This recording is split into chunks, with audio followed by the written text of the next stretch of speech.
নমস্কার বন্ধুরা, বাঙালি রান্নার ইতিকথা চ্যানেলে আপনাদের সবাইকে স্বাগত। শীতের বেগুন শিম দিয়ে আজকে একটা তরকারি রেসিপি নিয়ে এসেছি, চলুন দেখে নিই। প্রথমেই কড়াইতে দিয়ে দিলাম সর্ষের তেল। রান্নাটা আমি সর্ষের তেলেই করব। তেল গরম হয়ে গেলে তার মধ্যে টুকরো করে কেটে রাখা বেগুনগুলো দিয়ে দেব। বেগুনগুলো আমি এইভাবে একটু লম্বা লম্বা করে কেটে নিয়েছি। সমস্ত বেগুনগুলো দিয়ে তার মধ্যে দিয়ে দেব অল্প নুন এবং হলুদ গুঁড়ো। নুন হলুদটা ভালো করে বেগুনের সাথে মিশিয়ে নিয়ে নাড়াচাড়া করে ভেজে নেব একটু লাল করে।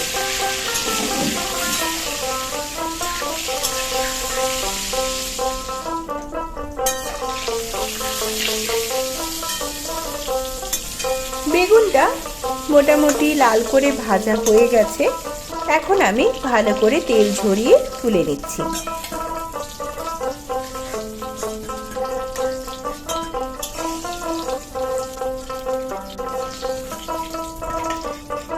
এরপরে এই তেলের মধ্যে আমি বড়িগুলো ভেজে নিচ্ছি। বড়িগুলো একটু হালকা লাল লাল করে ভেজে তুলে রাখছি।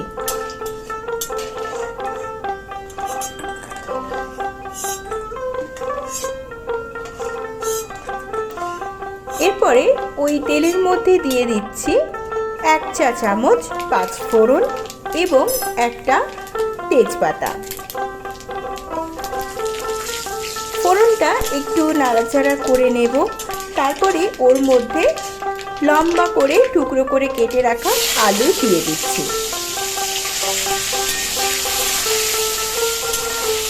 আলুটা একটু নাড়াচাড়া করে নিচ্ছি, একটু লাল লাল করে ভেজে নেব। এবং আলু ভাজার সময় আমি আলাদা করে কোনো নুন বা হলুদ ব্যবহার করছি না, একেবারে তরকারির মধ্যেই দেব।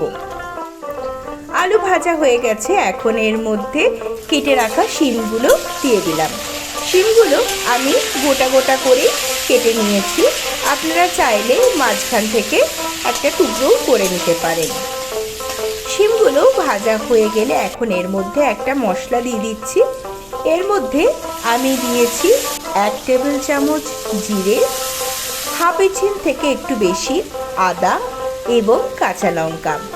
তারপর দিয়ে দিলাম 1 চা চামচ ধনের গুঁড়ো, হাফ চা চামচ হলুদ গুঁড়ো, হাফ চা চামচ লঙ্কার গুঁড়ো, স্বাদ মতো নুন দিয়ে দিলাম। সমস্ত কিছু ভালো করে মিশিয়ে নিয়ে নাড়াচাড়া করে কষিয়ে নেব তেল ছেড়ে আসা পর্যন্ত।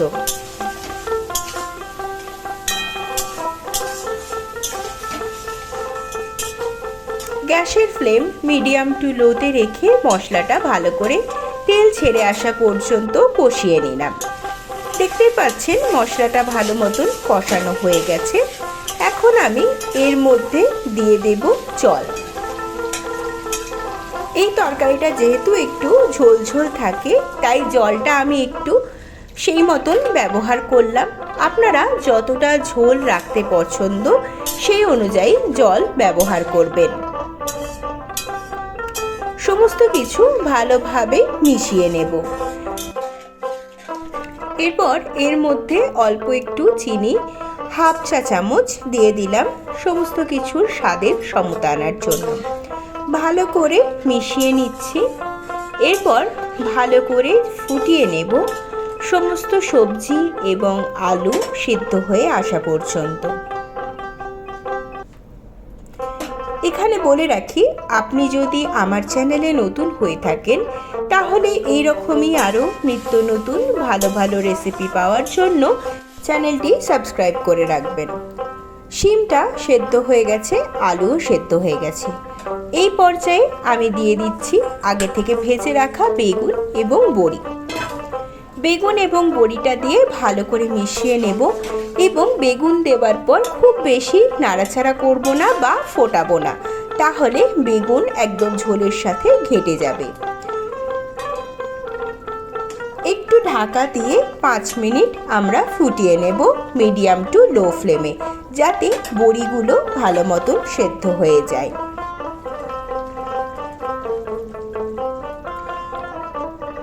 শিম আলু বেগুনের তরকারি আমাদের সার্ভ করার জন্য একদম রেডি।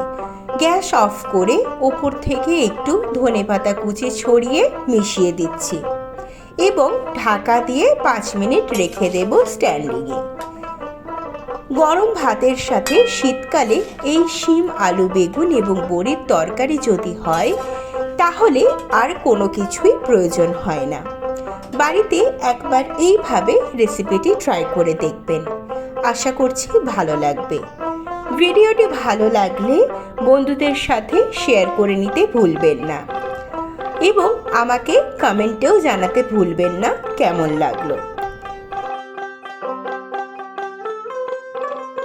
আজ তবে এ পর্যন্তই, দেখা হবে আবার অন্য কোনো নতুন রেসিপির সাথে পরের ভিডিওতে।